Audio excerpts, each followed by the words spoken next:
Podemos começar? Sim. Então, bom dia a todos e a todas, né?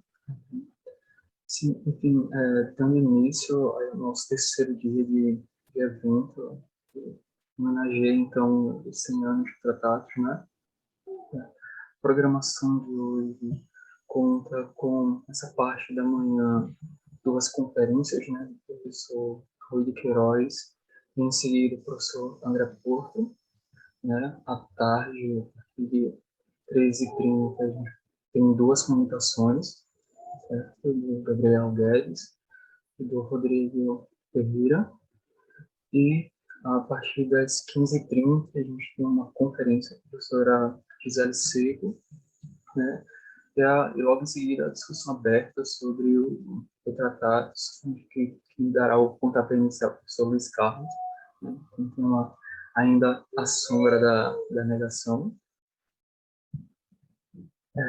E sem mais delongas, passo a palavra para o professor Rui de Queiroz, né? O professor Rui tem mestrado pela Federal de Pernambuco e doutorado pela Imperial College, né?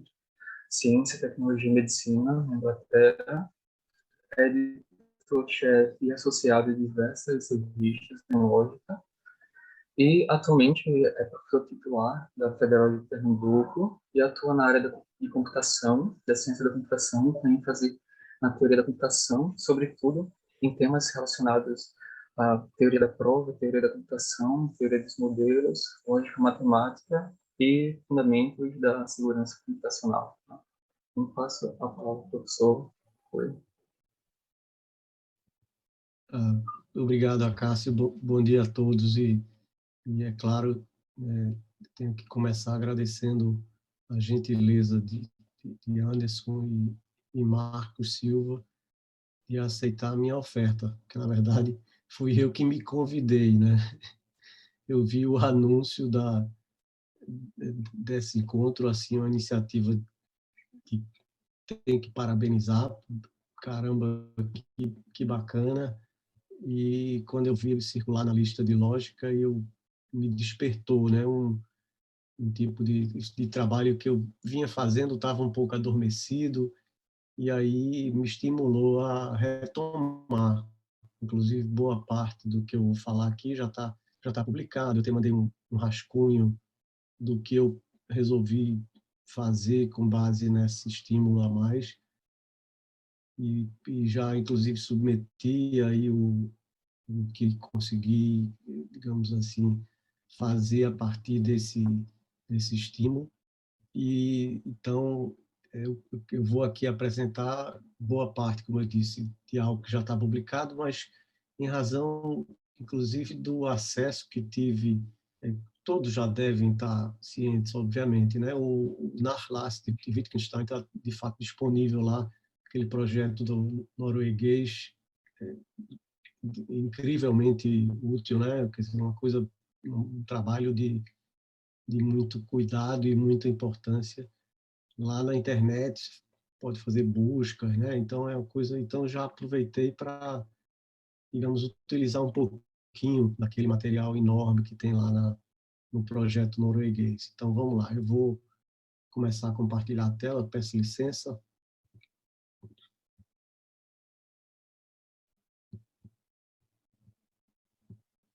Pronto, acredito que vocês já estão vendo aí a tela, né?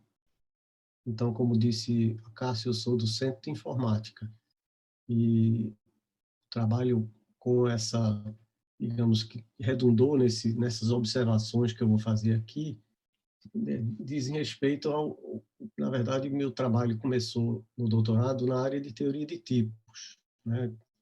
Teoria intuicionística de tipos, e aí comecei digamos assim, embarcar por essa leitura do que, digamos assim, alguns chamam de teoria do significado, baseada em provas, né? Dummett, Pravitz, próprio Martin Luff. E aí fiquei intrigado com certas observações de todos esses, digamos assim, esses autores que mencionei, com relação digamos, a referência ao Wittgenstein, o Wittgenstein do significado como uso, né? Então, no final das contas, aqui, como eu estou colocando aqui, o que eu estou fazendo, trazendo para vocês, são observações que já essencialmente, a maioria já tinha trazido em algumas publicações, que é tratar de, talvez, encontrar um filão que possa... É óbvio que fase inicial e fase posterior do Wittgenstein são bem diferentes. Obviamente, existem fases intermediárias e tal. Existe ele próprio se consertando no meio do caminho e tal, mas será que dá para a gente achar um filão? E, nesse sentido, eu tive até o privilégio da primeira apresentação que fiz dessas observações lá no simpósio de Wittgenstein, lá em Kirchberg, acho que foi em 1988, acho.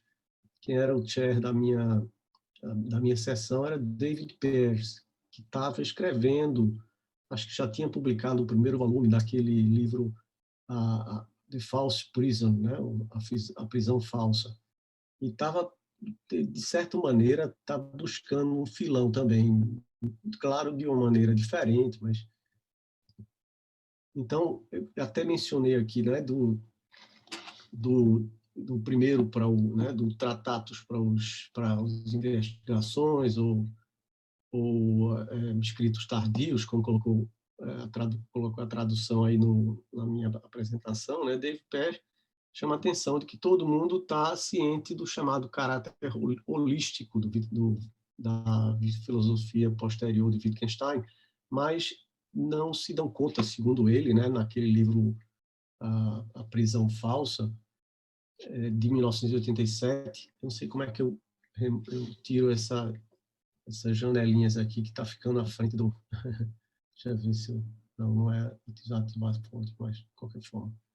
Tá bom? Então, enfim, o próprio David Pearce chama atenção para o que ele, digamos, acredita, né, e observa, trazendo aí trechos dos escritos iniciais, de uma certa tendência holística para a linguagem que já apareceu nessa fase inicial. Todo mundo sabe da visão holística dos escritos posteriores, mas é natural que o tratado está associado com a visão atomista e tal.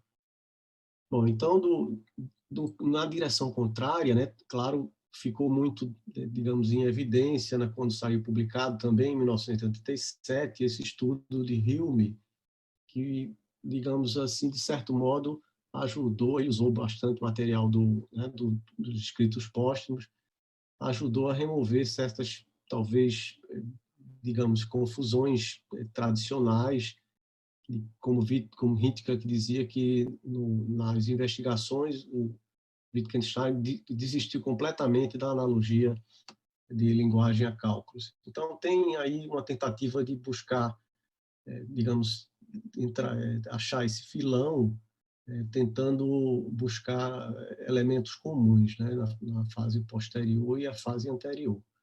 Na verdade, o meu objetivo, eu não estava fazendo doutorado em filosofia especificamente, estava fazendo, como disse a Cássio, doutorado no Imperial College, que era, na verdade, um departamento de computação, mas me interessou muito, digamos, a abordagem, a, digamos assim, a teoria da computação vista sob o ponto de vista da teoria intuicionística de tipos, e até hoje eu continuo trabalhando, e agora nessa visão mais, digamos assim, topológica da teoria de tipos, com essa associação à teoria da homotopia.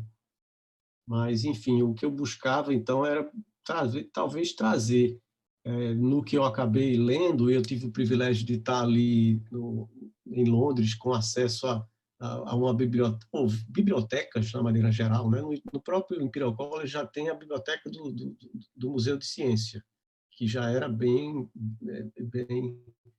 digamos assim, bem provida de material bibliográfico em todas as áreas, naturalmente relacionadas à ciência. Mas a biblioteca da Universidade de Londres, chamada Senate House, também era, sinceramente, é uma fonte de inspiração. Inclusive, eu que na época estava lendo bastante literatura brasileira, acabei lendo bastante Graciliano Ramos e Guimarães Rosa da seção de literatura brasileira que tinha na Senate House.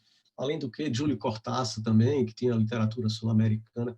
Mas, enfim, encontrei muitos dos escritos que não se achava facilmente em qualquer biblioteca e nem mesmo em livrarias, apesar das excelentes livrarias que a gente tem em Londres, Oxford e tal, mas muitos dos escritos de Wittgenstein que saíram ou de entrevistas ou de talvez de coleta de Narlas estavam publicados em livros que não eram de fácil acesso. E aí depois comecei a escrever também para, na época estava vivo, né, Georg von Richt, né, talvez se pronuncie assim, que era talvez um patrão do Narlas de Wittgenstein, e ele acabou me enviando cópias de algumas coisas, poucas coisas, que não estavam muito acessíveis.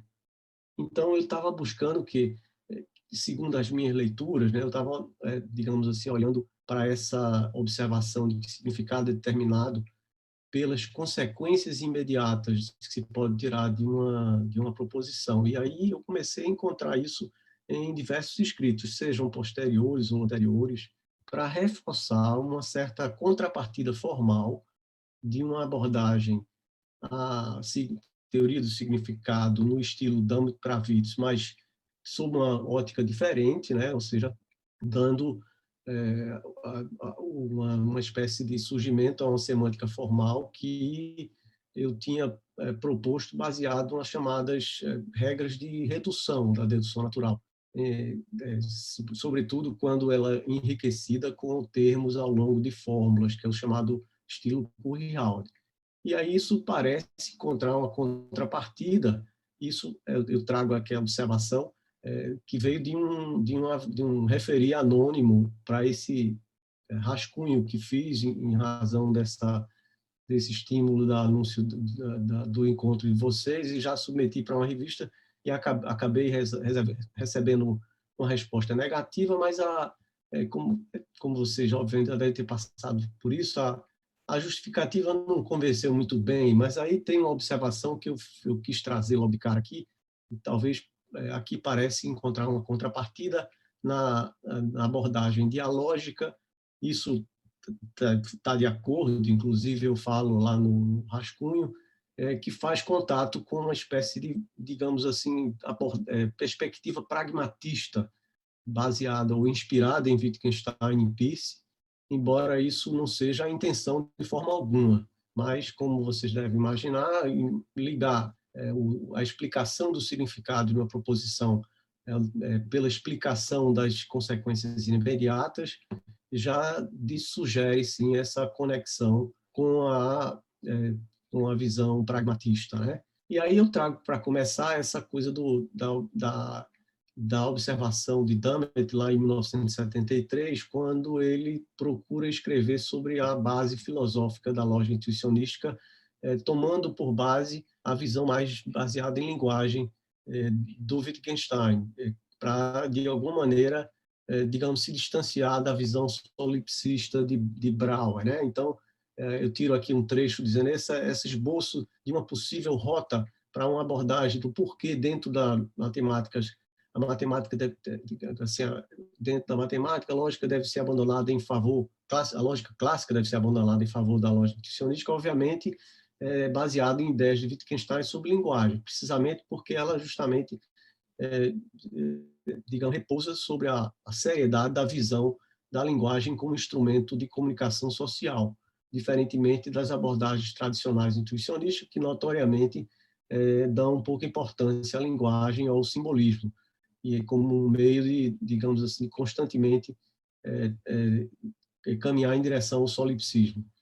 E aí qualquer justificação de adotar uma lógica, e aí ele justifica, digamos assim, ao invés de uma outra, tem que, digamos, ser baseada em questões de analisar o significado. E aí daí começa essa suposta teoria digamos assim, teoria do significado, com base digamos assim, nas regras que se constituem, digamos assim, o que seria uma prova, né? Ou seja, uma espécie de semântica baseada em provas, né? Aí ele lá também começa a ligar diretamente, ele próprio já tinha dito, o significado de um enunciado matemático determina e é exaustivamente determinado pelo seu uso. Então, ele, de fato, busca tomar Wittgenstein como a base para essa, pelo menos, essa dito de Wittgenstein, de significado como uso. Aí eu comecei a observar, como eu já disse anteriormente, que em escritos bem anteriores, o Wittgenstein traz, digamos assim, aqui e ali, como se fosse sugestão das conexões entre linguagem, significado e uso, né? Por exemplo, nos notebooks ele faz a maneira como a linguagem significa está espelhada no seu uso, lá nos notebooks de 1914 a 1916. Depois tem uma que é mais, digamos, um pouco mais, digamos, sutil, mas se um sinal, se um signo, né, não, é inútil, ele não tem significado. Esse é o ponto da máxima de Ockham. Aí ele diz, claro, a máxima de Ockham, é claro, não é uma regra arbitrária, não aquela que é simplesmente o seu sucesso na prática, sua ideia é que unidades não necessárias em uma linguagem de signos significa nada. Signos que servem um propósito são logicamente equivalentes. Então, é claro que isso dá margem a diversas interpretações, mas certamente que liga, de alguma forma, o significado ao uso. Isso lá atrás, em 1900, desse período de 1914 a 1916. Agora, com relação a essa sugestão que eu tinha dito que tinha feito e tinha insistido desde o início, de uso no sentido de explicar as consequências imediatas, a gente já acha lá no Tractatus uma sentença que vai aparecer sob uma forma um pouco diferente no período posterior, nos Remarks on the Foundation of Mathematics, que é a possibilidade de inferir para todo x, f de x, para f de a, mostra que esse símbolo tem generalidade. E aí tem uma outra parecida que também está lá nos notebooks em 1914. O fato de que a proposição φ de A pode ser inferida da proposição para todo x φ de x mostra que a generalidade está presente no sinal ou no signo para todo x. Aí tem uma observação que ele deixou escrito nas cartas, está publicado, cartas a Russell, essa carta especificamente em 1912, ele diz assim: será que você acha que que eu fiquei doido, louco, se eu fizer a seguinte sugestão, que o símbolo não é o para todo não é um símbolo completo, mas tem significado apenas de uma inferência do tipo assim, de para todo x, psi de x segue que psi de a. Ou, de forma mais geral, para todo x, φ de x, esse epsilon aqui é como se fosse um predicado de existência, suponha que existe um A, segue φ de A. Aí diz, é claro que eu estou muito incerto sobre essa questão, mas alguma coisa desse tipo poderia ser realmente verdadeira. Então, essa observação aparece, como a gente vai ver, no algo parecido, né? No Proto-Tractatus, nas observações sobre os fundamentos da matemática, e aí é onde, justamente, eu comecei a puxar esse filão. Mais tarde, por exemplo, como eu disse, apareceu nas observações sobre o fundamento da matemática. Aprende-se o significado de todo, aprendendo que f de A segue para todo x, f de x. Né? E o significado de para todo x, f de x é tornado claro quando a gente insiste que FA segue de para todo x, f de x. Aí tem uma outra observação, no caso aqui, não é exatamente sobre o para todo, mas diretamente sobre significado e consequências imediatas. Isso aparece nas investigações da parte 2, que diz assim, o que é que você me diz quando assim, agora eu vejo isso aqui como, que consequências tem essa informação? O que é que eu posso fazer com isso? Aí tem uma outra observação que aparece no livro que é tirado do Narlace, que foi publicado com observações sobre a filosofia da psicologia. Né? A questão não é o que eu estou fazendo quando, mas poderia ser apenas uma questão filosófica. Mas que significado que o enunciado tem? O que é que pode ser deduzido dela? Que consequências que tem? Né? Aí tem uma outra observação que eu encontrei também nesse Last Writings on the Philosophy of Psychology, que diz assim: o que é que você está me dizendo quando você usa as palavras? O que é que eu posso fazer com esse enunciado? Que consequências que ela tem, né? Que consequências? Essa coisa aparece muito explicitamente.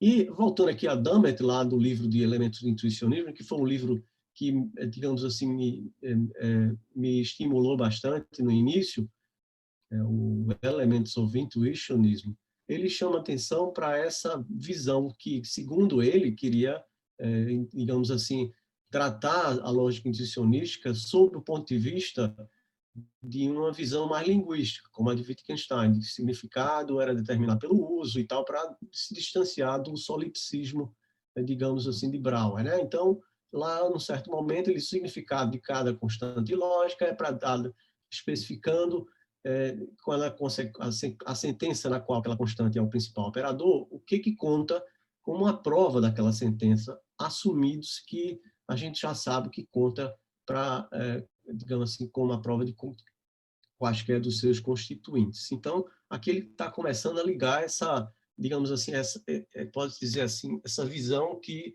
foi predominante nesse que a gente pode chamar de teoria do significado baseada em provas de Dummett e Pravitz, ao qual se juntou Martin Luff, ao qual, digamos assim, poderia se fazer uma conexão com Gentzen, com Hayting, com tantos outros, nessa linha de que o significado de uma proposição está determinado por que conta como uma prova daquela proposição. Inclusive, o próprio Wittgenstein, num certo momento, no período intermediário, a gente vai ver aqui, ele diz que quer saber o significado de uma proposição matemática, olhe para a prova dela, para o que é que ela prova, como é que ela é provada, é que ela é demonstrada. Mas depois ele próprio se retrata e a gente vai ver que ele, digamos assim, foge dessa visão aqui, né? Deixa eu ver se eu pego aqui, tirar essa, está aparecendo, pronto. Tirar. Então, ele diz assim, ó, agora aqui eu trago um trecho de um artigo também que gostei muito na época, me estimulou bastante a leitura, que fazia, quer dizer, uma tentativa de buscar uma ponte entre significados e provas, né? Quer dizer, o conflito entre lógica clássica e lógica intuicionística era justamente na ideia de que, ao invés de tratar de condições de verdade, tratar de condições de prova, segundo a tradição de Hayting, de Kolmogorov e assim por diante.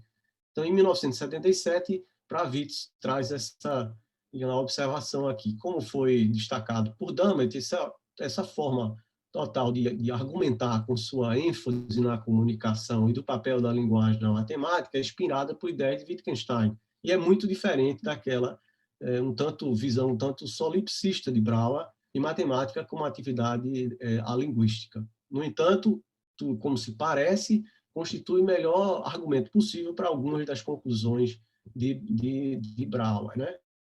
Aí ele também, nesse mesmo artigo, ele diz, eu já, inclusive, argumentei que a rejeição da teoria platonista do significado depende, para ser conclusiva, do desenvolvimento de uma teoria adequada de significado ao longo das linhas sugeridas na discussão acima dos princípios concernentes ao significado e uso. Mesmo se tal teoria wittgensteiniana não levasse à rejeição da lógica clássica, seria de grande interesse em si próprio. Então, baseado nisso, é que eu comecei a observar que, digamos assim, há espaço para a gente insistir de que, de fato, a discussão entre, digamos, significado e uso no contexto de teoria da prova é extremamente relevante, sim, nisso a gente concorda. Mas, digamos assim, a prioridade, vamos falar assim, de qual seria das regras de uma teoria da prova no estilo de dedução natural que ele próprio desenvolveu, qual seria a prioridade? Quer dizer, que a chamada regra de introdução determina o significado, ou a regra de eliminação, ou talvez uma regra metalógica ou metalinguística, como a regra de redução estaria mais associada à visão de Wittgenstein no sentido da explicação do significado imediato. Então, aí aqui eu vou buscar agora. Aí, então, ele, inclusive, em um outro artigo no ano seguinte, que também me estimulou bastante, chamado Provas e Significado e Completude das Constantes Lógicas, deveria ser possível, digamos assim, exibir as regras de eliminação como funções únicas das regras de introdução correspondentes na base de certos requisitos. Então, ele faz aquela tentativa de buscar uma espécie de esquema geral de regras de eliminação com base na regra de introdução, no sentido de que, já que a regra de introdução já determina o significado, as regras de eliminação seriam apenas uma espécie de, meio que uma decorrência, entre aspas, ou seja, elas poderiam ser justificadas com base no significado que foi dado pela regra de introdução. E, no meu entender, era justamente isso que estava causando esse problema, porque acaba que esse esquema geral de regras de eliminação ficam, digamos, no mínimo, vamos dizer assim, distantes daquele objetivo inicial do próprio Gensen, de formular a introdução e eliminação com uma certa, digamos assim, uma certa justificativa intuitiva, né? E aí vem aqui, como eu disse, essa tradição vem sendo reforçada pelo próprio Martin Löf, que foi aquele que até hoje é digamos assim, o pioneiro, vamos dizer assim, o principal ator nessa visão chamada de teórica de tipos, né? Hayek, Kolmogorov, Gensen, todos eles, de certa maneira, segundo o próprio Martin Löf, fazem parte dessa mesma visão, dessa mesma tradição. Os intuicionistas explicam a noção de proposição não dizendo que a proposição é a expressão de suas condições de verdade, mas dizer, nas palavras de Hayek, que uma proposição expressa uma expectativa ou uma intenção. Você poderia perguntar, uma expectativa e uma intenção do quê, né? A resposta é que é uma expectativa de uma intenção, de uma prova daquela proposição. E como Gorov fraseou essencialmente a mesma explicação, dizendo que uma proposição expressa um problema ou uma tarefa. Bem após, logo após, apareceu ainda uma outra explicação a mais, a saber, aquela dada por Gensen, que sugeriu que as regras de introdução para as constantes lógicas deveriam ser consideradas como se fossem definições da constante em questão, isto é, o que dá às constantes o seu significado. E aqui, como eu disse, é que essas visões são essencialmente a mesma, e é nesse ponto que aí eu passo a divergir. Eu não vejo sentido em que considerar que as condições de prova determinem o significado, inclusive não necessariamente, digamos assim, sou eu que estou, digamos, tentando criar essa perspectiva, mas eu estou fazendo isso com base numa interpretação, numa espécie de interpretação que eu estou fazendo do Wittgenstein, que, de fato, não é a prova que determina o significado da proposição matemática, mas sim as consequências imediatas. Não, claro, não são as consequências oniscientes, vamos falar assim, mas a consequência imediata, o que se pode imediatamente, que corresponderia aí, talvez, às regras de eliminação na tradição de Gensen, mas eu tenho, segundo meu entendimento, seria mais apropriado falar justamente da regra de redução, que é exatamente uma regra metalinguística ou metalógica, que explica o significado do lado de fora, como se diz, que é a explicação de como atua a regra de eliminação nas regras de introdução. Então, mais adiante eu vou voltar então a esse aspecto. Então, aqui nos escritos posteriores de Dummett, são aquele livro A Base Lógica da Metafísica, de 1991, inclusive o Dummett começa digamos, a admitir uma certa flexibilidade. Talvez a visão de Gensen não seja a única possível, talvez o próprio,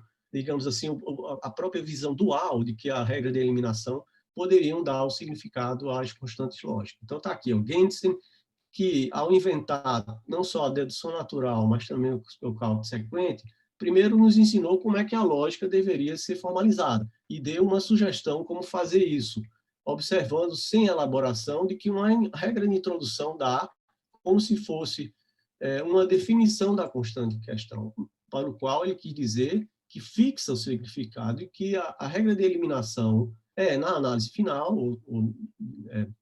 em última análise, não mais do que uma consequência dessa definição. É claro, claramente, plenamente, as regras de eliminação não são consequências da regra de introdução no sentido imediato, de ser derivável delas. Isso é, de fato, é o que se constatou. O próprio Pravits fez essa tentativa e não parece ter sido, digamos, extremamente convincente, né? Então, Gentzen talvez tenha tido em mente algum tipo meio mais poderoso de tirar consequências. Deixa eu puxar aqui essa... como é que eu puxo aqui para ler o resto? Bom, terminologia, bom, acabou que eu não estou vendo aqui a última linha, mas deixa eu voltar e adiante. Então, intuitivamente, a sugestão de que as regras de introdução sejam vistas como fixando o significado das constantes lógicas não tem mais força do que justamente a sugestão recíproca e que são fixadas pelas regras de eliminação. Plausibilidade intuitiva oscila entre as duas sugestões opostas à medida que a gente passa de uma constante lógica para outra. Per Martin-Löf, de fato, construiu toda uma teoria de significado para a linguagem da matemática na base da suposição de que são as regras de eliminação que determinam o significado. Bom, isso, na verdade, não aparece diretamente nos escritos de Martin-Löf. Como a gente viu, a predominante posição de Martin-Löf digamos, de acordo com Gentzen, Pravits, Heiting, assim por diante, né? Então, a ideia subjacente é de que o conteúdo de um enunciado é o que você pode fazer com ele, se você aceitá-lo. E que diferença faz aprender que ele é verdadeiro, ou pelo menos que pode fazer para você. Isto digamos, claro que a ideia, digamos assim, que orienta da chamada teoria de significado pragmatista. Talvez seja por isso que alguns autores fazem referência ao que se chama de, digamos assim, de posição mais pragmática da teoria do significado do Dummett, né? Quando aplicadas às constantes lógicas, as consequências imediatas de qualquer enunciado complexo são tomadas como, digamos assim, determinando o significado. Então, é esse digamos, a posição. Como eu disse, Wittgenstein também, em um certo momento, digamos assim, até questionou se não seria, de fato, o significado determinado por uma prova. Inclusive, a gente poderia perguntar, como ele está dizendo aqui, o que para todo x, 2x igual a x mais x diz? O que é que diz? Diz que todas as equações dessa forma são corretas. Que significado? Significa alguma coisa? Será que você pode dizer, eu vejo todas as equações dessa forma são corretas, agora eu posso escrever assim? Seu significado tem que estar evidente de sua prova. O que a prova prova é o significado dessa sentença. Isso está no manuscrito 106, lá que eu acessei através do Narlass, em 1929. Né? Mas aí, ele, num outro escrito, que está reunido, os escritos reunidos como observações no fundamento da matemática, diz, uma vez eu disse, se você quer saber o que uma proposição matemática diz, olhe para o que a prova dela prova. Isso aparece na chamada gramática filosófica e nas observações filosóficas. Agora, será que não há tanto veracidade como falsidade nisso? Ou, num certo sentido, o ponto de uma proposição matemática realmente está claro imediatamente quando você pode seguir a prova. A prova de uma proposição certamente não menciona, certamente não descreve o sistema como um todo de cálculo que está por trás da proposição e dá o seu sentido. E aí eu volto aqui justamente às observações sobre os fundamentos da matemática, como eu já tinha dito, digamos assim, observações como essa já tinham aparecido lá atrás no Prototractatus, no Tractatus, no Notebooks e nesses escritos bem antigos, e numa carta de 1912. Aprende-se o significado. Aqui, explicitamente, ele chama Bedeutung, inclusive, do todo, aprendendo que f de A segue de para todo x, f de x. E aí, usando em alemão o Sinn também, o significado para todo x vezes x é tornado claro ao insistir que f de A segue dela. Então, essa é uma observação que parece... Tá? Aí eu trago aqui agora a conexão que a gente pode fazer, que eu estou querendo, já fiz em outras ocasiões, sugerir na explicação dos significados com a semântica baseada em chamar de jogos ou diálogos ou coisa do gênero. E aí, para trazer algo mais atual, eu trouxe aqui digamos assim, um trecho de uma apresentação de Ilkka Vanhanen, em outubro de 2020, que fala do uso de games em Logic. Aí explica o que é aquela história, como é que é a explicação de um game, inclusive para quem não se lembra, ou talvez não viu mencionado, Vanhanen é autor de um livro chamado Games and Models, ou algo assim, ou Models and Games, ou coisa assim. É o uso desses chamados jogos, né, de Erfurt-Frese, de, digamos, estabelecimento de equivalência ou não equivalência de estruturas e, portanto, de expressividade ou falta de expressividade de linguagens formais. Então, a explicação, digamos assim, do como é que funcionam os jogos é baseado numa espécie de, digamos assim, de condições de desafio, vamos falar assim. Existem dois jogadores, Abelardo e Heloísa, um está querendo provar o enunciado, o outro está querendo refutar o enunciado. Então, por exemplo, se Psi0 e Psi1 for uma conjunção, então Abelardo é quem escolhe qual é a próxima posição do jogo. Então, é como se a explicação digamos assim, da consequência imediata disso aqui é determinado pela própria eliminação da conjunção. Quando se fala da disjunção, a eliminação não pode tomar uma ou outra. Por quê? Porque a Heloísa que vai escolher. A Heloísa está querendo, é quem fez a afirmação. Então, ela escolhe qual provar. Então, isso é como se dissesse o seguinte, para eu explicar a eliminação sem, obviamente, cometer uma falácia de tomar um ou outro, eu tenho que, obviamente, fazer um artifício, que é o que acontece com a eliminação do ou na dedução natural, no caso.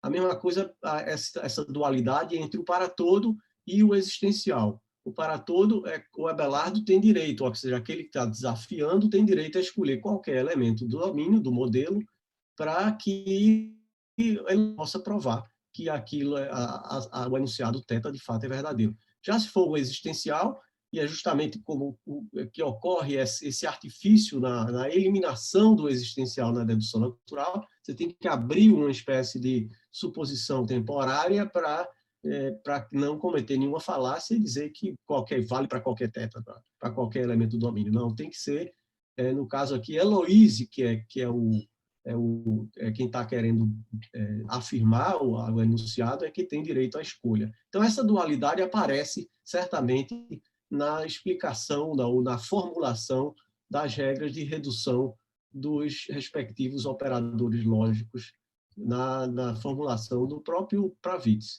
E as origens, de onde vem? Isso aqui é que somente recentemente eu me dei conta disso.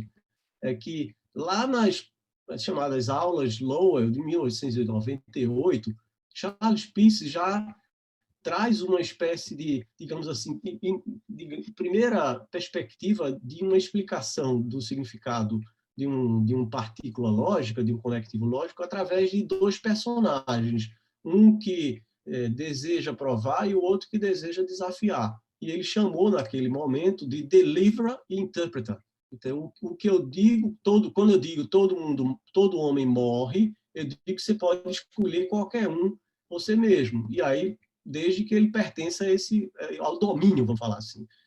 Algum supõe uma seleção desse aqui, que seria feito pelo deliverer, aquele que seria o Heloíse, no caso. E o Abelardo seria o interpretador, digamos assim. Então, é um desafiador e um interpretador. Então, num certo sentido, isso tem digamos assim, repercute agora nos chamadas origens dessa abordagem lógica. E eu trouxe aqui uma observação, foi lá que eu achei essa referência a Peirce, em Wilfred Hodges, né? Eu acabei escrevendo errado aqui. Ele diz aqui, ó, é interessante e merece digamos assim, alguma observação. Peirce imagina duas pessoas, é o deliverer e o interpreter, e à primeira vista parece que o paralelo não é convincente. No caso de todo, o interpretador pode escolher qualquer homem, como se fosse, né, o Abelardo, e no caso do algum, que é o Heloíse, o deliverer tem que escolher um adequado. Mas se a gente vir dessa maneira, é irrelevante quem faz a escolha, e Peirce nunca teve qualquer razão para distinguir o deliverer do interpreter. Mas, enfim, eu fiz chamar a atenção aqui para justamente mostrar, digamos, as conexões com o que se chama de visão semântica de jogos, né? Que, inclusive, também descobri essa publicação de Pietarinem, que fala sobre a origem dos jogos semânticos de Hintka, né? E a Hintka certamente é o arquiteto moderno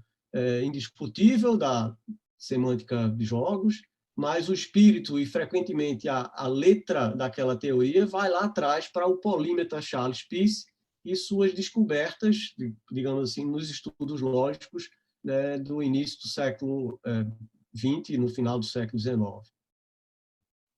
E aí tem uma outra publicação na qual eu achei essa referência, que aí vai me ajudar a justamente justificar o que eu estou querendo fazer com relação a fazer essa ponte entre as regras de redução e as regras dialógicas, ou as regras dos jogos semânticos, ou coisas do gênero.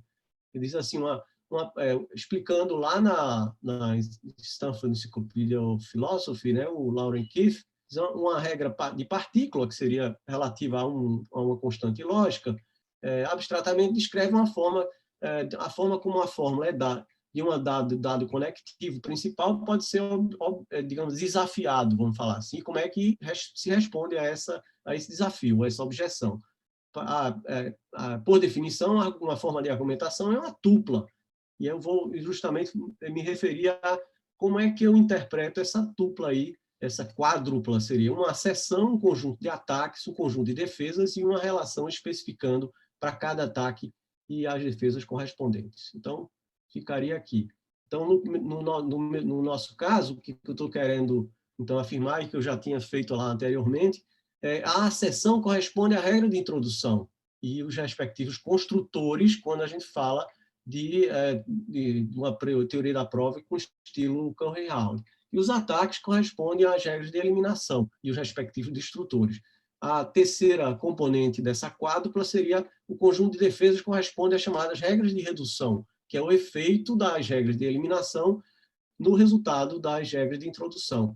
E o 4, que é a componente 4, que o Keith fala que seria como se fosse uma relação especificando para cada ataque a defesa correspondente, é justamente a relação especificando cada ataque correspondente à defesa, são definidas pelas igualdades das provas que resultam dessas reduções entre provas.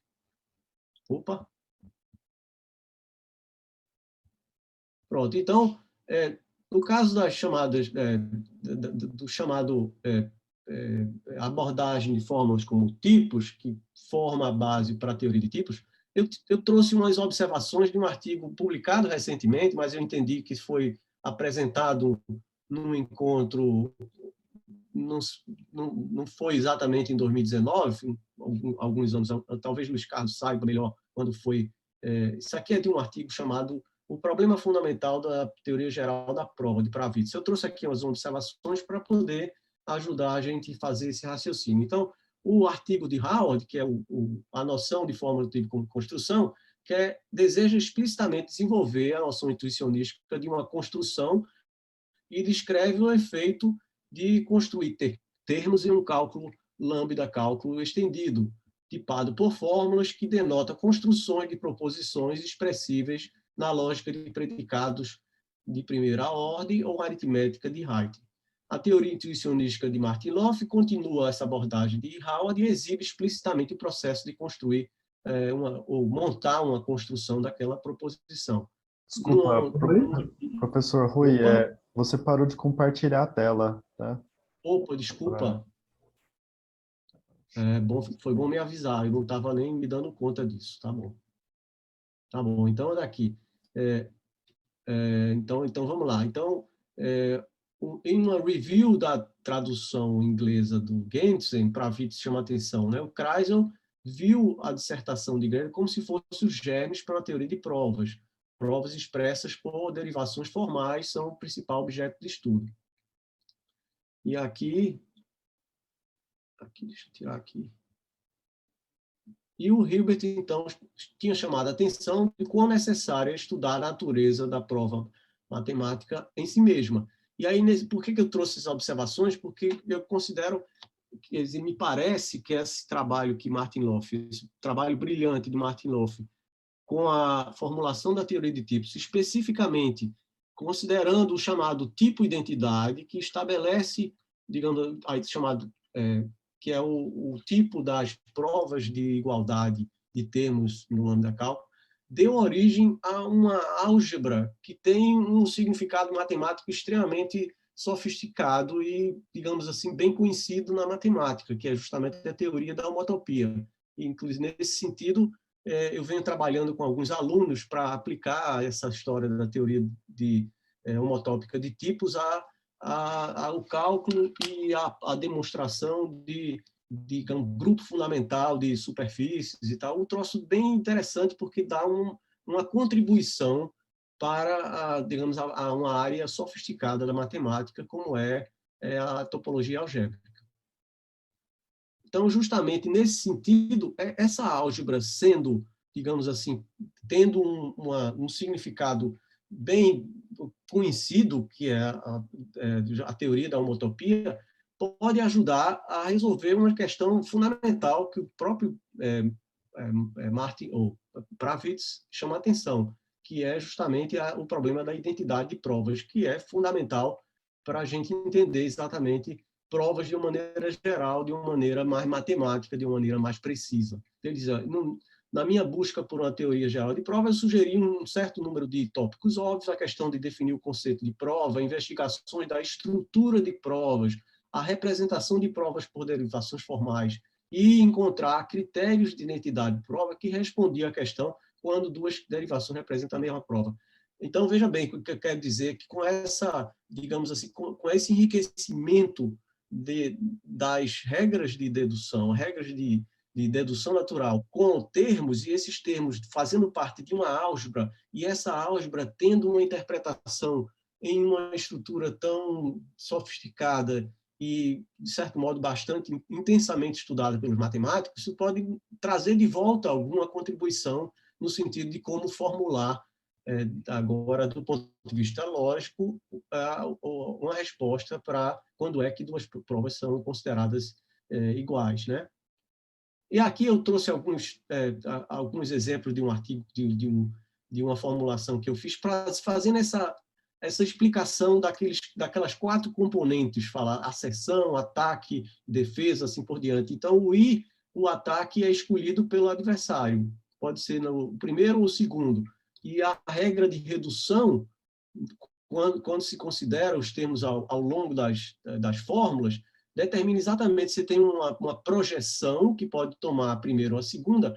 Já quando é a disjunção, você tem que usar um artifício como se fosse uma análise de casos. E aí a escolha, quem faz a escolha é a Heloise, digamos assim, de qual digamos assim, dos operandos da disjunção para ser desafiada.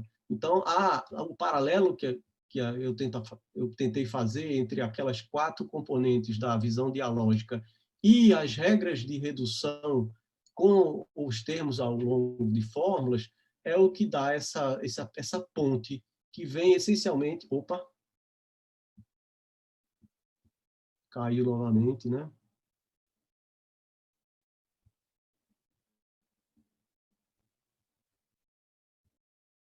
Ok.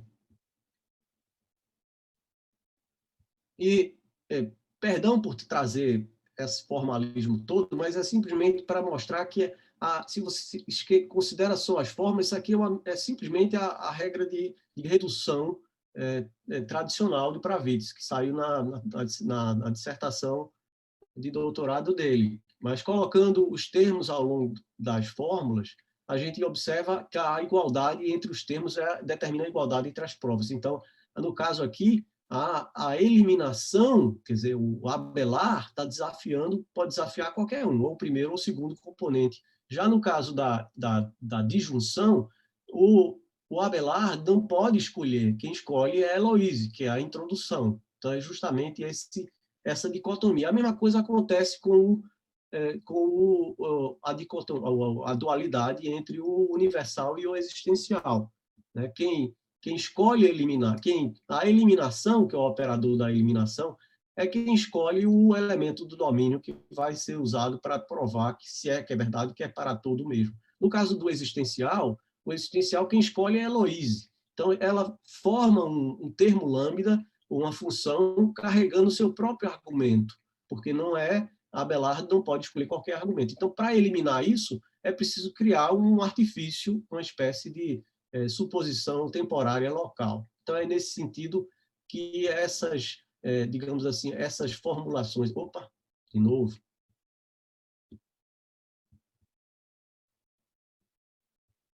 Então, é nesse sentido que eu estou buscando fazer esse paralelo entre as regras de redução nos termos e aquelas componentes lá da abordagem dialógica do Laurent Kiff. Caiu de novo. Vou voltar novamente.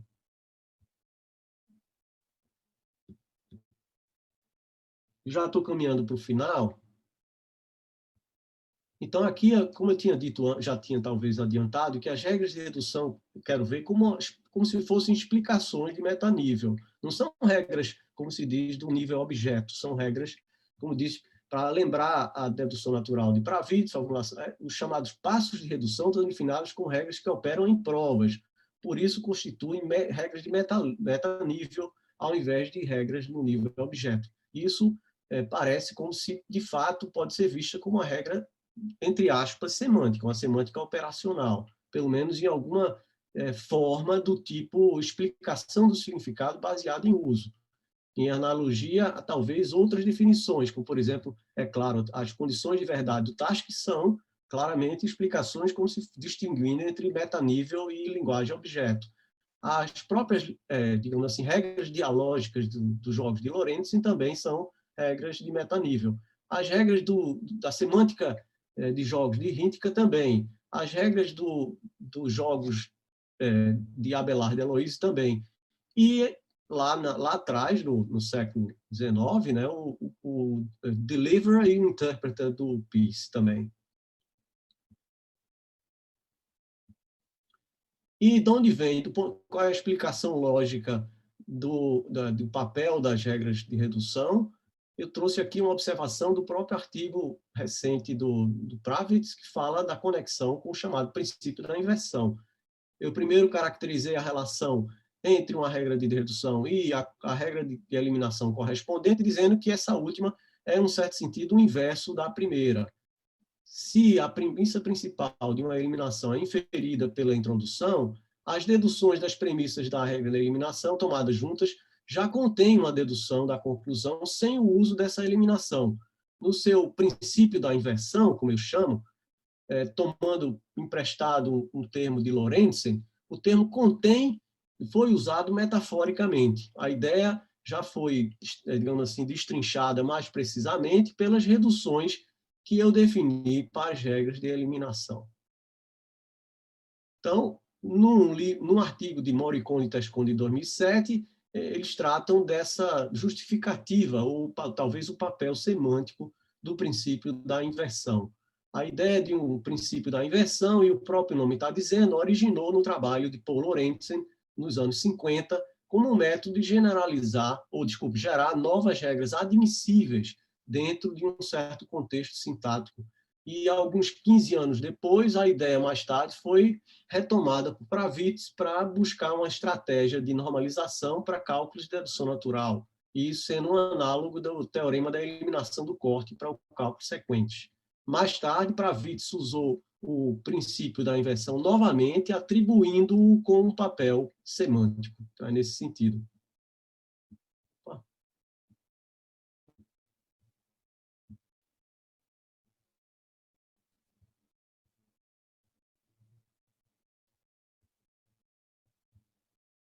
Então, o princípio subjacente geral é aquele do chamado princípio lógico da inversão, descoberto por Gentzen e mais tarde por Lorentzen. O procedimento da eliminação é o inverso exato da introdução, portanto, tudo que pode ser solicitado de uma seção é o que está indicado na explicação do procedimento da eliminação. Aí achei curioso que, navegando no Narlace, na internet, eu achei no manuscrito de 1930 a 31, uma observação de Wittgenstein sobre explicação e significado. A explicação é equivalente ao significado. Então, é nesse sentido que eu tenho procurado insistir que a regra de redução ela ela serve como uma explicação de metanível de como a eliminação atua no resultado da introdução, portanto, dando uma espécie de contrapartida formal à ideia de que a explicação das consequências imediatas é que determina o significado do Wittgenstein. Então, trazendo uma referência agora àquele artigo lá atrás do Dummett, em 1973, a essa, digamos, papel do princípio da inversão, ligando com essa noção lógica da chamada extensão conservativa, né? O requisito da harmonia entre esses de eliminação e introdução, com respeito a algum tipo de enunciado, é o requisito de que a adição de enunciado daquele tipo à linguagem produz uma extensão conservativa da linguagem. Isto é, não é possível, digamos assim, indo através de enunciados desse tipo como intermediário, deduzir de premissas não são daquele tipo, conclusões e não daquele tipo, que não poderiam ter sido deduzidas antes. E no caso das constantes lógicas, uma forma frouxa de colocar aquele requisito é dizer que tem que haver uma harmonia entre a introdução e as regras de eliminação. Então, nesse sentido, eu poderia dizer, talvez, lembrando algo que eu fiz lá atrás, e que até fui apresentar no congresso lá em Moscou, em 1987, a ligação entre a noção de definição analítica de Frege. É uma definição em que não é uma abreviação, é uma definição de como, por exemplo, o lambda cálculo é definido essencialmente pela regra beta, que diz como é que funciona aquela abstração no final das contas. Então, é como se você quisesse definir algo, mas que não fosse simplesmente uma abreviação. Você quer definir, mas tem que ser de forma a, digamos assim, a preservar, né, tudo que era demonstrado antes, que não se fazia uso desse novo símbolo que está sendo definido. Então, aí vem o papel dessa ligação entre o princípio da inversão e a extensão conservativa.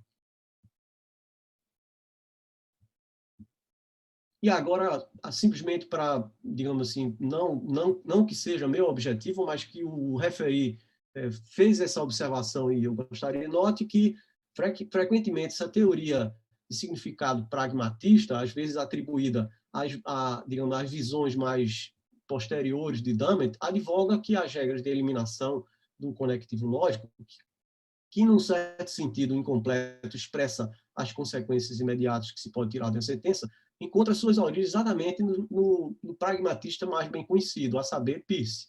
E isso não é coincidência. E desse ponto de vista, não deveria ser surpresa e ver que as regras para a lógica dialógica de Lorentz e assim por diante vai se referir à perspectiva de... É como se Peirce definisse também uma espécie de jogo de zero-soma, soma zero, né? De dois participantes, dois jogadores. Ele realizou a semântica em termos de definir o básico do que hoje em dia é reconhecido. Isso aqui é de um artigo, né, de Belucci e Pietarini, lá na Enciclopédia de Internet de Filosofia. É conhecido como jogos semânticos de soma zero, dois jogadores. Para Peirce, esses jogos digamos assim, tem lugar ou acontece entre o útera, às vezes o termo é diferente, em vez de interpreta e deliverer, às vezes aparece como graphist e graphios, né? Ou interpreta e útera. Os jogos semânticos de Peirce não eram limitados aos chamados grafos existenciais. Ele aplicou a mesma ideia também para interpretar expressões quantificacionais e conectivos nessa álgebra geral da lógica. E agora, só para encerrar, mais dois slides aqui, trazendo de volta mais alguns, digamos assim, trechos em que aparece a sugestão, embora nem sempre tão explícita assim, entre digamos, significado, uso no sentido de utilidade e consequências imediatas. Está aqui, o prototractato já traz algo do tipo assim. Antes que uma proposição possa ter um sentido, tem que estar completamente estabelecido que proposições seguem dela. E aqui nos notebooks, a gente poderia demandar a definitude dessa maneira também. Se uma proposição é para fazer sentido, então o emprego sintático de cada uma de suas partes tem que ser estabelecida antecipadamente. Por exemplo, não é possível, por exemplo, somente depois vir com o fato de que uma proposição segue dela. Que proposições seguem de uma proposição deve estar completamente estabelecido antes que aquela proposição tenha sequer um sentido. E aí aquela observação, novamente, que aparece nas observações sobre os fundamentos da matemática. O fato de que a proposição φ de A pode ser inferida da proposição para todo x, φ de x, mostra como generalidade está presente até mesmo no signo para todo x, φ de x. Isso lá em 1914, né? E mais alguns trechos de escritos posteriores, né? Se você aqui é de um livro, digamos assim, que foi publicado com o título de Aulas e Conversas sobre Estética, Psicologia e Crença Religiosa, né? Se você disser para mim, será que para de existir? Eu deveria ficar completamente, digamos assim, surpreso e não saberia exatamente o que isso significa. Se você não para de existir, você vai sofrer depois da morte. Aí eu começo a associar ideias, talvez ideias éticas de responsabilidade. O ponto é que, embora esses sejam palavras bem conhecidas, embora eu possa ir de uma sentença para uma outra, ou para figuras, eu não sei que consequências você tira disso aí. Sim, poderia ser um desacordo, se ele próprio fosse usar a palavra de uma maneira que eu não esperava, ou fosse para tirar conclusões que eu não esperava que ele tirasse. Tem mais algumas observações aqui, observações na filosofia da psicologia, né? Alguém que faz filosofia ou psicologia vai talvez dizer, eu acho que eu penso na minha cabeça, mas o que isso significa, ele não vai ser capaz de dizer, porque ele não é capaz de dizer que tipo de sensação aquilo é, mas meramente usar essa expressão de que ele sente, digamos assim, como se ele estivesse dizendo, eu sinto essa cicatriz, esse corte aqui. Tal. Portanto, ele não está ciente de que ainda precisa ser investigado o que a expressão eu sinto significa aqui. Isto é, que consequências, ele usou essa palavra consequências em alemão, que a gente é permitido tirar desse enunciado. Se a gente pode tirar as mesmas que teria do enunciado, eu sinto um corte aqui. Aí um outro trecho, já no parágrafo, aqui já é no volume 2, no parágrafo 38. A questão não é o que é que eu estou fazendo, por isso poderia ter simplesmente uma questão psicológica, mas ao invés de que significado tem esse enunciado, o que pode ser deduzido dele, que consequências que ele tem. Aqui da própria investigações, o que alguém diz quando diz assim, agora eu vejo como, que consequências tem essa informação, o que eu posso fazer com isso? Agora, no Last Writings on Philosophy of Psychology, volume 1, o relato, a palavra estava, digamos assim, recheada de seu significado. É usado bem diferentemente, tem consequências bem diferentes. Pronto, essa aqui é a última transparência. Eu vou interromper o compartilhamento e, se houver tempo, eu estou disposto a trocar umas ideias com vocês aí. Obrigado, professor Rui. Agradecemos pela excelente apresentação. Então, a gente está aberto para perguntas, comentários.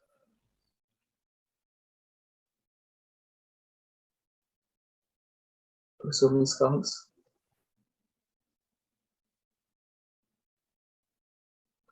Microfone ligado agora. Tudo bem? Muita coisa. Eu nem sei muito bem por onde começar, né? Mas eu começaria, né, primeiro, é sempre um pouco estranho começar assim, mas com uma sugestão de indicação bibliográfica, né? Em um texto muito recente do Martin Luff, né, que tem um título, né, diferente, chamado Lógica e Ética, né? E ele próprio começa o texto dizendo que talvez fosse melhor atribuir o título Lógica e Deontologia, né? Em que ele, no texto, apesar de que não haja, que eu me lembre, uma referência explícita a uma perspectiva dialógica, tá certo? O texto é claramente, né, dentro de uma perspectiva dialógica, né? Ele explora, né, a estrutura, né, do ato de fala, né, da asserção, né, em termos, né, de compromissos e entitlements, né, que ocorrem, né, no ato de fala, no speech act da asserção. Então, descrevendo grosseiramente, né, como se, quando eu faço uma asserção, né, eu entitle, né, eu abro, né, para o meu interlocutor, né, o direito, né, a permissão dele me questionar, né, me dizer, justifique. E com isso, né, com a minha asserção, eu assumo o compromisso, né, de me justificar. E ao assumir esse compromisso de me justificar, eu devo ser capaz de me justificar. Então, as modalidades, né, can, may e must, né, são organizadas pelo Martin Luff, né, em termos, né, desse ato de fala assertórico, né? Ou seja, quando eu assiro alguma coisa, meu interlocutor may ask me, may request a justification. Quando ele may request a justification, I must give the justification. In order to give, I can give the justification. Então, é muito, muito interessante, né, esse texto que estabelece essas conexões e, quer dizer, eu acho que vai te interessar, porque claramente, né, nos joga, né, dentro dessa perspectiva de um diálogo, né, entre aquele que assere, né, e aquele que escuta, né, o interlocutor, né, e a partir, né, desse vocabulário deontológico, né, e é muito importante, né, o Martin Luff não quer, né, mas aí tem vários problemas, para falar a verdade, ele não quer restringir, né, digamos, essa modelagem, né, em termos desse vocabulário deontológico, ao discurso matemático. Ele, de fato, quer estender, né, digamos, essa ideia, né, desse vocabulário deontológico e dessa perspectiva dialógica ao discurso em geral, ao discurso assertórico em geral, ao ato de fala da asserção. E isso agora me leva, talvez, para a minha primeira pergunta, né?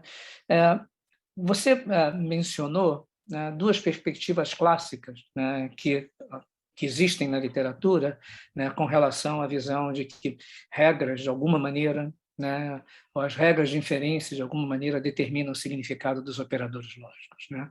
Uma perspectiva mais chamada na literatura de verificacionista, né, onde as regras de introdução, né, determinariam, né, o significado dos operadores lógicos e as regras de eliminação se seguiriam, né, desse significado fixado, né, pelas regras de introdução, que remete àquela passagem, talvez a mais citada de Gantz, né, das Investigations in Logical Deduction, onde Gantz, com todo o cuidado possível do mundo, né, diz, é como se assim fosse, e etc.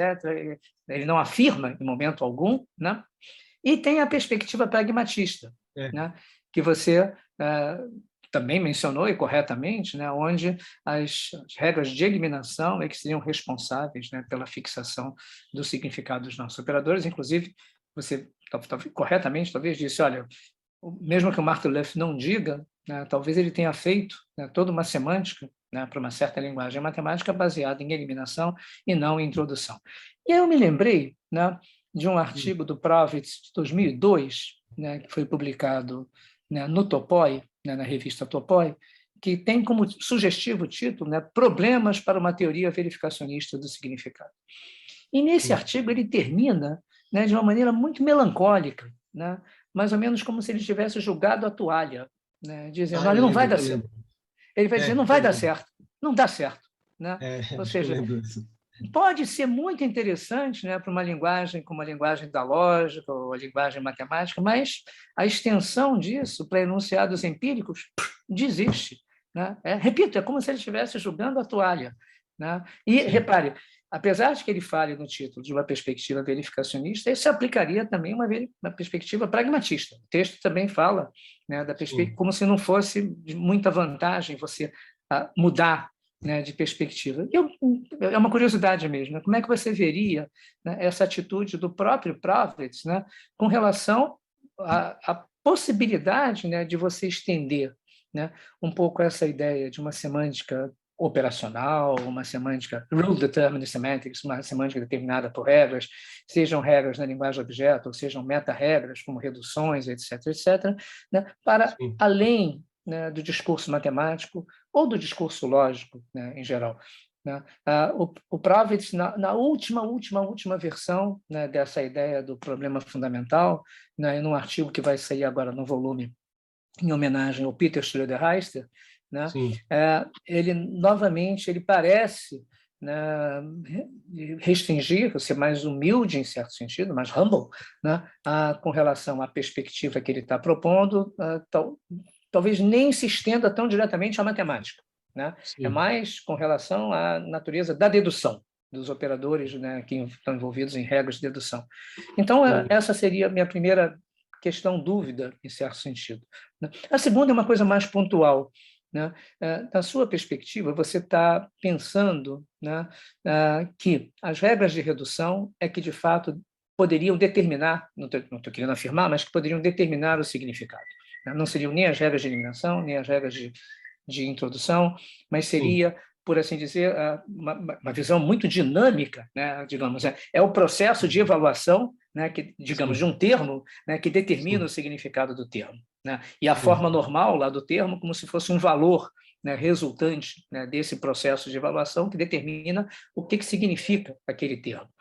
Eu fico pensando que as perspectivas mais tradicionais, né, Gensen, Pravitz e talvez mesmo Martin Löf, né, eles não abrem mão, né, de que as regras de redução têm uma função semântica, tá certo? Elas têm uma função semântica, né?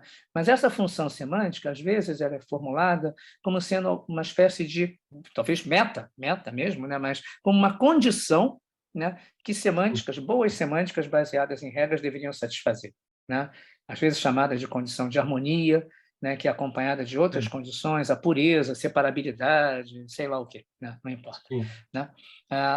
E aí eu fico me perguntando, né, se não seria compatível, né, quer dizer, você continuar pensando, digamos, pelo menos no domínio do discurso da lógica, né, que as regras, ou as regras de introdução, ou as regras de eliminação são determinantes do significado, né, e você exigir, né, por exemplo, os procedimentos de redução como uma condição, né, que a semântica deve satisfazer, né, mas não é essa a condição que determina o significado é determinado pelas regras, mas para que eles determinem o significado, elas têm que satisfazer, né, uma condição semântica de harmonia, que, por exemplo, é a estratégia para você eliminar as coisas do prior, né, o Tonk, o Plonk, sei lá o quê, né? Ou, pensando do seu ponto de vista, né, se de fato a gente pode abrir mão, né? Não, vou reformular. Qual seria o papel, né, portanto, né, dos construtores, né, ou dos destrutores, né, se é realmente, né, o procedimento de redução que fixa o significado? Né? O que eles fazem? Né? Qual é o papel semântico deles? Né? E uma última perguntinha, curiosidade, que é, nas game semantics, né, que a gente tem na praça, né, sei lá, Hintica, e acho que você mostrou, Lorenzen, etc., etc., né, eu acho que tem dois casos que são muito, muito interessantes, né, digamos, quando você olha para o jogo, né, que é o caso da implicação e o caso da negação, tá certo? Quando você olha para o caso da negação, né, e estou falando da negação, estou puxando água para o meu moinho, que é o que eu vou falar um pouco mais tarde, né? Quando você pensa em jogos intuicionistas, tá, e você diferencia um jogo intuicionista de um jogo clássico, tá certo? Parece que o peso, né, dessa distinção tem que ser colocado na implicação e na negação, né? Ou seja, que você não precisa modificar praticamente nada, eu diria nada, né, do modo como conjunções e disjunções estão funcionando no jogo, mas você tem que olhar com muita atenção para o modo como o jogo funciona com relação à implicação e o jogo como ele funciona com relação à negação. E com relação à negação, né, você tem que eliminar, né, uma certa possibilidade de reuso, né, de alguma coisa, né, de reutilização, né, de alguma coisa, né, que teria a ver, né, com a regra de contração em cálculos sequentes, de alguma forma, né? E aí eu perguntaria para você, né, se essas opções, né, por exemplo, a opção de você ter um jogo construtivo, né, e um jogo clássico, em certo sentido, né, como é que isso, digamos, se insere, né, numa perspectiva, eu diria, Wittgensteiniana, por assim dizer, né, de consideração, né, de que são as regras, né, de um jogo dialógico que vão fixar, né, o significado, né, do que a gente está fazendo, das expressões que nós estamos utilizando, mas aí alguém diz, mas eu tenho vários jogos. Eu tenho o jogo construtivo, intuicionista, eu tenho o jogo clássico, né? Eu vou estar, de certa maneira, né, fixando, né, digamos, domínios distintos. É uma curiosidade, né? Não é uma crítica, nem dúvida, não. Entendeu? Então, essas seriam pequenas observações iniciais. Caramba, Luiz Carlos, como sempre, você tem observações assim espetaculares, assim, muito boas e muito bem fundamentadas. Eu nem me lembro mais da primeira pergunta, porque eu fico aprendendo com todas as tuas observações. Tuas perguntas não são propriamente perguntas, são realmente uma análise. Mas, enfim, eu começando pela última, uma coisa que eu fiz lá com o Gabay, lá ainda estava no Imperial College, é aquela história das chamadas interpretação Curry-Howard de diversas lógicas de recurso, assim por diante. E aí simplesmente chamando a atenção por algo óbvio, que se refere a essa história da implicação que você menciona, que é uma certa, vamos dizer assim, uma certa imprecisão ao dizer que A implica em B. Mas isso não depende do significado em si do A implica em B, mas de uma imprecisão do tipo assim, se você, obviamente, prova B a partir de A, mas aí tem uma série de possibilidades. Você pode usar uma vez, não usar ou nunca Exatamente, usar. exatamente. Então, de fato, há imprecisão. Então, eu acho que aí, no meu entendimento, não teria diretamente a ver com o significado da implicação, mas com a própria, digamos, a própria significado da implicação dá margem a essas variantes aí. E, de fato, há uma enorme variante aí, uma enorme gama de variantes. E aí, nesse sentido, os jogos são parametrizados, ou são ajustados conforme. Você tem, por exemplo, jogos para lógica linear também, né? Isso. Junto Abrams, com o Disney e tal. O Então, Andreas Blass, eu acho, também tem alguma coisa? Blass também, né? Então, mas veja que o essencial, como você mesmo disse, os operadores de conjunção, disjunção e quantificadores, permanece mais ou menos o mesmo. Aliás, eu diria que a quantificação universal deixa também uma certa margem, porque você diz assim, você usou de fato aquele elemento arbitrário para provar que P é verdadeiro para ele, e se ele for arbitrário, então vale o enunciado geral ou não, quer dizer, então há uma série, e também, por exemplo, a regra do jogo, né? Será que a Abelard pode escolher de fato qualquer um? Pode repetir, se for no caso um jogo com diversos passos, ele pode repetir, reusar o mesmo, como se falou aí, ou não? Isso, exatamente. Então, Isso. De fato, há essa inerente, digamos assim, essa inerente gama de possibilidades, de variações pela própria natureza, meio que, digamos assim, implicacional, não só da própria implicação em si, como operador proposicional, mas também com a quantificação universal. E isso é traduzido também no próprio nome da cálculo. Quando você vê o termo lá no Curry-Howard, você vê que a abstração Exatamente. não diz exatamente que você tem que abstrair só. Claro, o Church originalmente dizia, não, tem que ter uma ocorrência pelo menos. Mas eles são parentes muito próximos, como a gente vê na teoria dos tipos, né? A quantificação universal e a implicação. Isso, exatamente. Agora eu estou lembrando da tua primeira pergunta, que foi, na verdade... A primeira pergunta foi uma sugestão bibliográfica. O texto eu achei excelente. O texto do Martin Löf sobre lógica e ética. Excelente. Eu acho eu te mando. Referência, por favor, me manda eu mando o texto para você. Que me parece muito, muito interessante, porque justamente faz essa ponte, ou tenta pelo menos olhar de uma maneira mais, digamos, sistemática, essas possibilidades aí, esses jogos todos, enfim, essa coisa que vai além, como você falou, do próprio discurso da linguagem da matemática. Isso certamente tem um potencial grande, eu acho. E nesse papel a gente tem que reconhecer que eu não tinha me dado conta, para dizer a verdade, eu descobri através de Rogers, que Peirce já tinha chamado a atenção para isso. Talvez alguém antes dele, não sei, mas ele tinha falado dessa necessidade de se introduzir essa coisa uma espécie de interlocutor e um desafiador, algo assim, que pudesse dar esse sentido como é que é? Os três verbos aí. O can, o may e o must. Can, may e must. Então, justamente, quando você tem essa, entre aspas, disputa, ou esse jogo, ou esse diálogo, você tem, então, a capacidade de, digamos, introduzir esses verbos aí, justificar, ou, enfim, dar esse sentido para esses três verbos que estão tão apropriadamente chamassem a atenção. certamente que estou interessado em ter esse texto do Eu Martinho mando para Novos, você. porque ele sempre foi uma referência, ele sempre escreve muito bem, de fato enfim, gostaria muito de ter esse Eu texto. mando, pode deixar. Certamente. Ok. Pronto, Obrigado, agora, Rui. eu não me lembro da tua segunda pergunta, desculpa. Não, a segunda pergunta foi a questão do final melancólico, né, do Prophets, né, sim, no artigo do Topoi, né, quando ele joga a toalha, né, dizendo, olha, não acredito que possa ser, quer dizer, a perspectiva, seja verificacionista, seja pragmatista, possa ser estendida para o discurso empírico.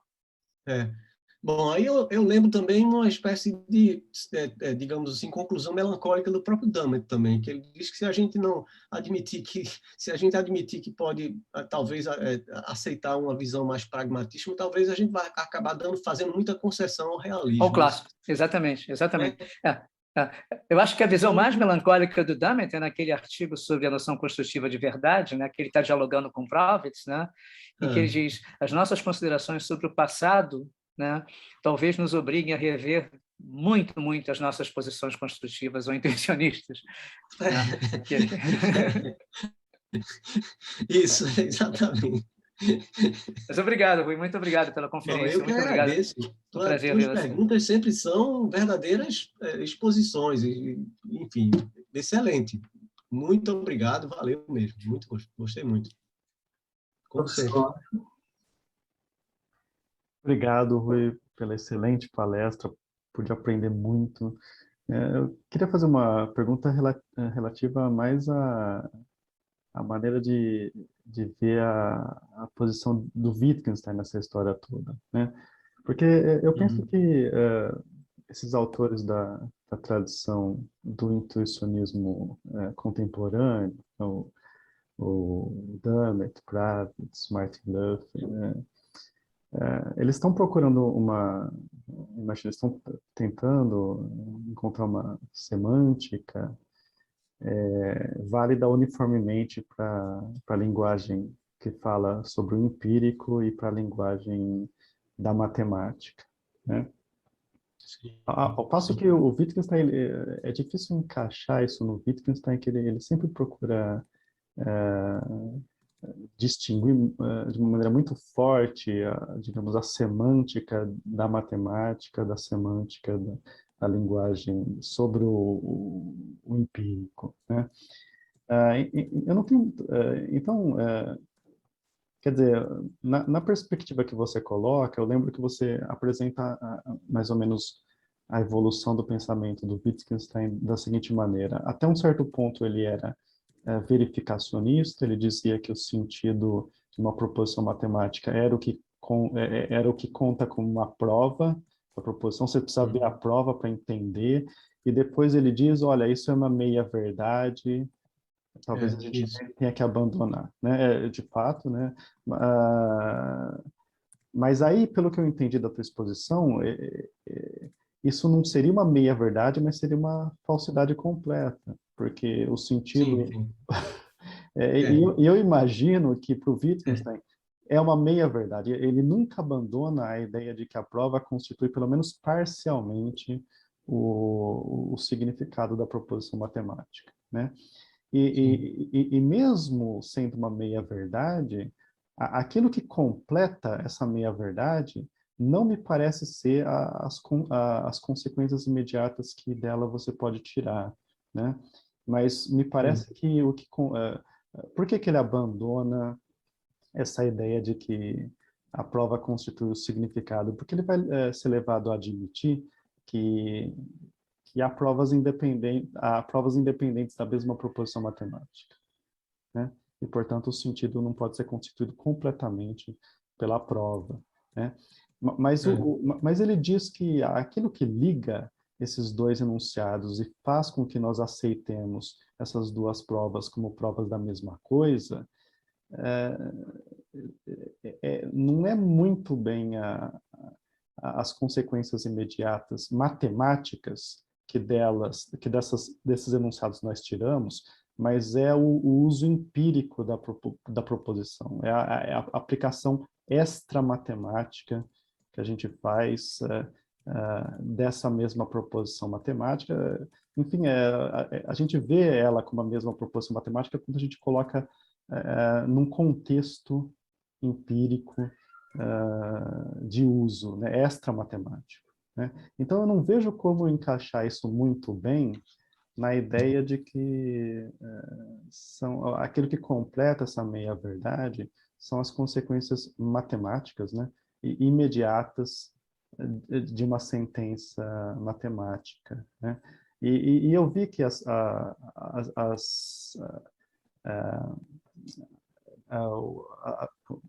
passagens que você buscou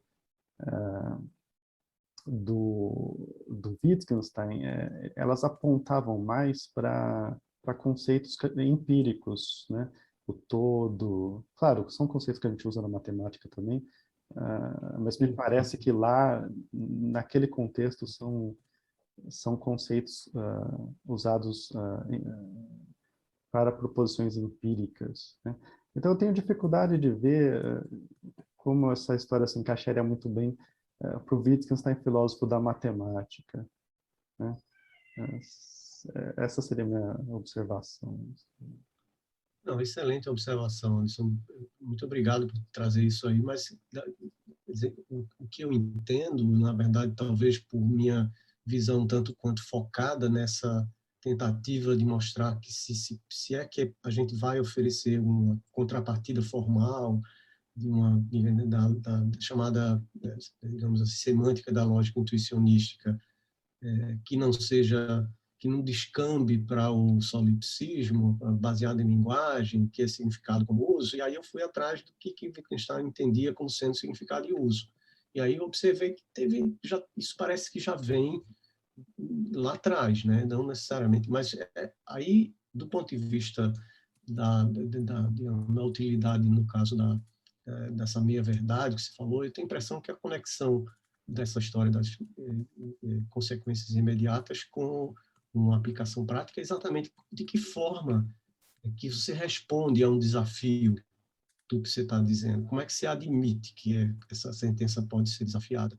Então, daí aqui seria como se fosse aí, bom, a partir daí a gente vai interagir, vai querer provar ou desprovar conforme quais são os desafios legítimos que se pode imaginar que possa ser feito ao enunciado. Então, é algo que tem a ver com a possível explicação das consequências imediatas. É a possibilidade de dizer, olha, quais são os desafios que você admite que eu posso fazer.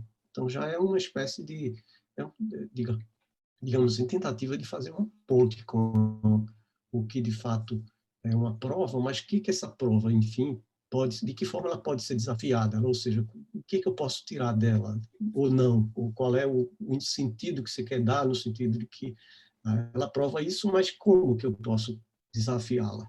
De que forma eu posso conferir, no sentido de que se eu desafiar eu ganho aqui, se eu desafiar ali eu perco, sei lá, enfim, qual é a relação entre o provar e o desafiar e responder ao desafio. Acho que isso tudo talvez tenha alguma, sendo assim bem superficial, mas focado no caso da formalização para essa linguagem na matemática e tal, eu tenho a impressão que foi fundamental, acho que trazer essa coisa da interpretação BHK, né, Bauer-Reich como agora, havia a formalização que começa com Howard. Aliás, começa lá atrás com Curry, né, da tipagem dos combinadores, da lógica combinatória e tal, e culmina com essa incrível teoria formal do pensamento intuicionístico, que é a teoria de tipos.